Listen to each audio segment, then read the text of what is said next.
This video contains spoilers for Obi-Wan Kenobi. So part 5 of Obi-Wan Kenobi just released, and yeah, it's pretty good. Previously, I said that this show looked and felt cheap and underwhelming, and I still stand by what I said in that video. But it's clear to see now where most of their budget went. And we still have a finale where we expect Obi-Wan and Vader to have their so-called rematch of the century. While I did enjoy this new episode quite a bit, it left me asking one question.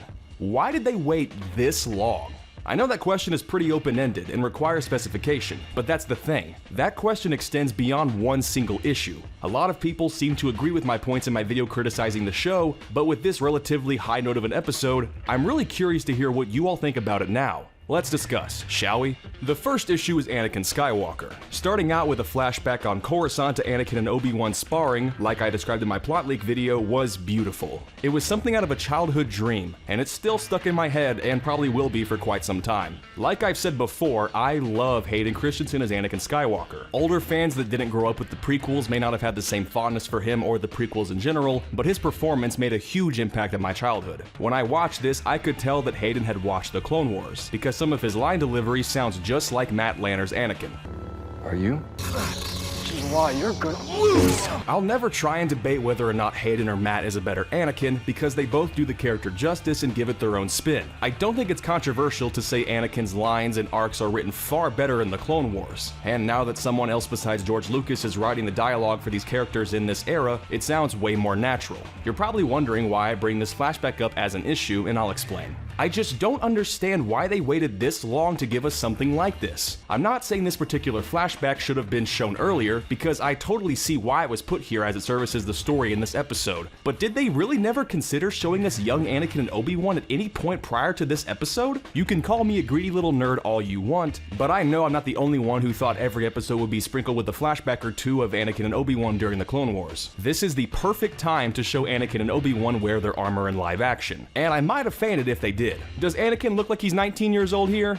No, but I don't care. I actually wonder if they chose to use a flashback to this time so that Hayden wouldn't have to grow his hair out or wear a wig. I am so glad that we are finally seeing him up and close in all his chosen one beauty, but can you imagine if earlier in the show we got to see Obi-Wan wake up in a cold sweat immediately following a recreation of this scene? You can't take responsibility for Ahsoka's decision, Anakin.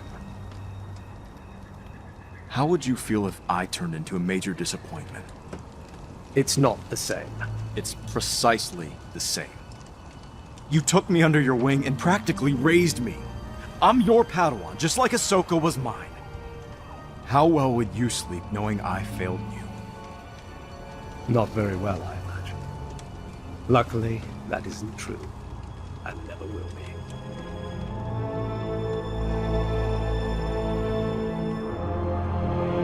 The next issue is Reva. Now I'll be the first one to admit and say that in this episode, I kinda liked Reva. The only reason for that is because we're finally seeing her backstory and motivations, and so we're no longer left wondering why she does and says certain things. But of course, there's still a few scenes where her over-the-top delivery just didn't do it for me.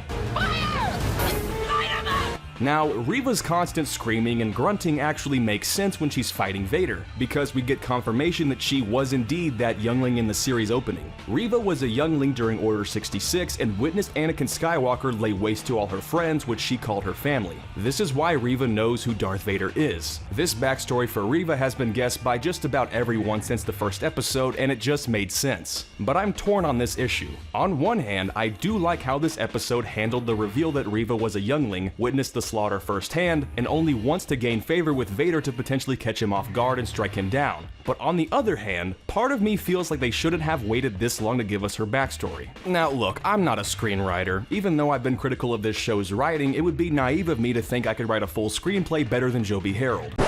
Quick note while I'm editing, I think Joby Harold forgot that Bail Organa doesn't know Anakin is alive. In part 1, he tells Obi-Wan you couldn't save Anakin, but you could still save her. Bail and Obi-Wan have had no contact since he left Tatooine, which means Obi-Wan couldn't have told Bail that Anakin was actually alive. But in his message to Obi-Wan, Bail says, if he's found you, if he's discovered the children. Shout out to my mom for pointing this out. But I'm still left wondering if it was really a good idea to wait until the second to last episode to tell the audience why Reva acts the way that she does, and what her motivations are going forward. I really want to know, what do you all think about this? Tell me in the comments, because I'm curious to know if you all think your opinion on Reva may have been different from the start if you knew all this beforehand. Do you look back on her in the earlier episodes any differently? I sure do, but this backstory won't redeem some of the laughably awful directing and editing of her previous scenes. Another thing they waited a while to show us is that the Grand Inquisitor is alive. Surprise, mother.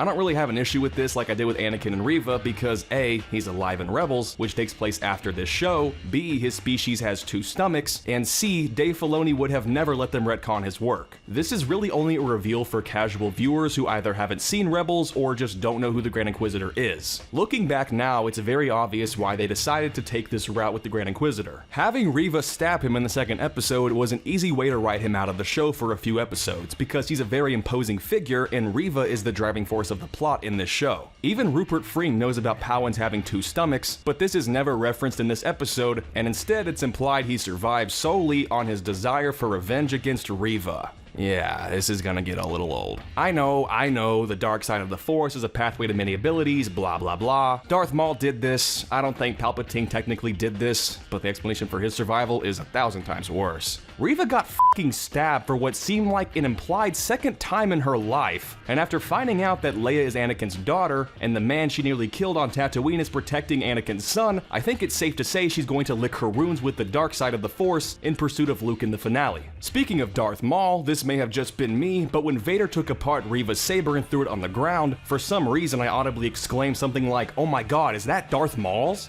It's probably not, well, definitely not, but it looked identical to one of the ends of Maul's second lightsabers which he acquired from an Inquisitor that he killed. I don't think they plan to write Reva off with Darth Maul killing her, so for now this is just me speculating into the wind. I imagine a lot of people like this episode. We get a version of Darth Vader ripped out of the Force Unleashed video games, the action wasn't as bad as earlier episodes, and I actually felt the slightest bit of emotion when Tala Durth and Ned B said their goodbyes. Even though I think this is hands down the best episode as of to date, I really want to know what you all thought about this episode, but also how you think this makes the earlier episodes look. If you like this episode, would you say this episode and potentially the finale could redeem the previous 4, or do you think it's a lost cause? Let me know your thoughts in the comments down below. Thank you all so much for watching. I'm a little over 1,000 away from 10,000 subscribers, and I can't thank you all enough. Make sure you join my Discord, follow me on Instagram, follow me on Twitter, subscribe with notifications enabled, and like this video. I am Remnacor, I will see you all in the next one.